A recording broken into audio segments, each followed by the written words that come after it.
بسم اللہ الرحمن الرحیم۔ آج ہم بات کریں گے قبلے کے مسائل پر کہ اگر ہم کہیں سفر میں ہیں یا کوئی ایسی جگہ ہے کہ جہاں ہمیں یہ نہیں معلوم کہ قبلہ کس طرف ہے۔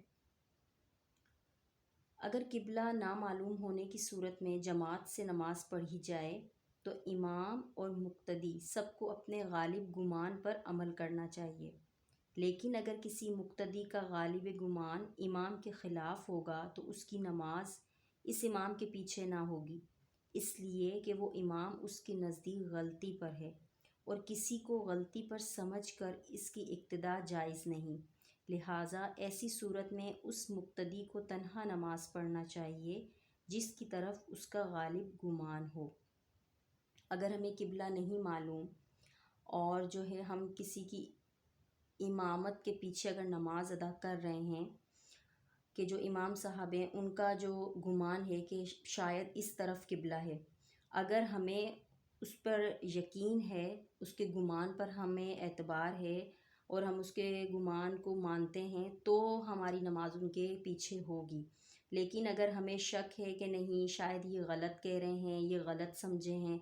اور ہم پھر بھی ان کے پیچھے نماز پڑھ لیں تو یہ نماز ٹھیک نہیں ہوگی۔ پھر ہمیں جن کا ہمیں گمان ٹھیک لگ رہا ہے کہ فلاں شخص ہیں وہ قبلے کا صحیح رخ بتا رہے ہیں، مطلب جس طرف آپ کا گمان جائے آپ اسی طرف جو ہے نماز ادا کریں۔ اگر آپ کا گمان کہیں بھی نہیں جا رہا، آپ کو سمجھ نہیں آ رہی کہ سامنے والا بھی غلط کہہ رہا ہے، قبلہ اس طرف ہے اور مجھے بھی کچھ سمجھ میں نہیں آ رہی، تو آپ اپنے گمان کے مطابق جو ہے وہ نماز ادا کر لیں۔ جس طرف آپ سمجھتے ہیں کہ قبلہ اس طرف ہے آپ اس طرف نماز ادا کر لیں تو آپ کی نماز ہو جائے گی۔ مطلب یہ کہ اگر کسی کی امامت میں آپ نماز ادا کر رہے ہیں اور قبلے کا رخ نہیں معلوم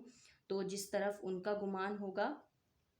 آپ کو اس کو ماننا ہے۔ اگر آپ اس پہ آپ کا جو ہے وہ دل اس پہ راضی ہے کہ جی یہ امام صاحب ٹھیک فرما رہے ہیں کہ اسی طرف ہے قبلہ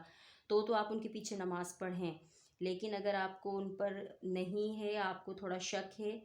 یا کسی کو غلطی پر سمجھ کر اس کی اقتداء جائز نہیں کہ آپ اس کو غلط بھی سمجھ رہے ہیں اور اس صورت میں بھی آپ نماز پڑھ رہے ہیں، یہ جائز نہیں ہے، لہٰذا ایسی صورت میں تنہا نماز پڑھنا چاہیے، جس طرف آپ کا گمان ہو اس طرف نماز ادا کرنی چاہیے۔ جزاک اللہ خیر۔